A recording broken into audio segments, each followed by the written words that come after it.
Ana akamiz kelgan. Aka qayerdan keldingiz? Qiziltepa Xusbudandan. Sudandan kelibdilar. Bu ildizi bormi deylar. Ildiziga ishonmayaptilar. Hozir ana qarang. Aka. Hozir qo'llariga mana kesib ko'rsamiz.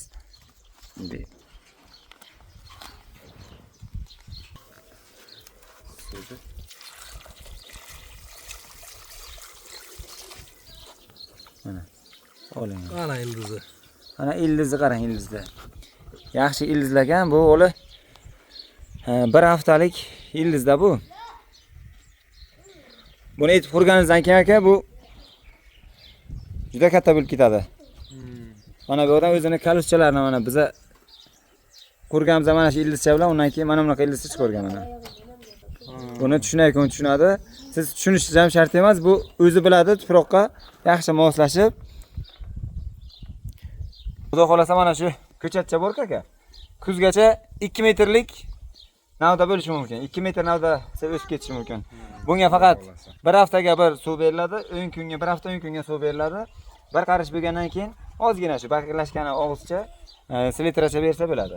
Faqat yerda yuziga mana bu ildizdan tepaga bo'lish kerak. Har buni endi yaxshiroq o'ssin deb mehr berib, har 3 kunga sug'orsangiz bu qurib qoladi. Yo'q, rahmat. Ishlaringizga omad. Rahmat. Ana bu yoqdan qarang-da. Ismingiz nima edi aka? Shavkat. Shavkat aka. Mana yerga tegib turgan joyda, qadoqchaga, tuproqqa tegib turgan joydan mana ildiz chiqargan. Mana ikkinchi kurtagining oldidan ham qarang. Hamma kurtagining oldidan ildiz chiqaradi. Ana buni ko'ryapsiz mana. Hozir men kamera mana ana shu kurtagining oldidan ham mana ildiz chiqaryapti mana. Mana bu yo'ladan ildiz chiqargan.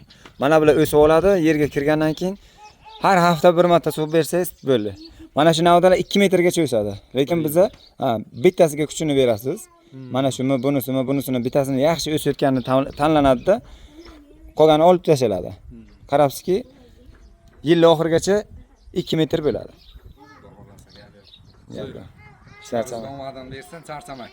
Rahmat, Shavkat aka, mayli.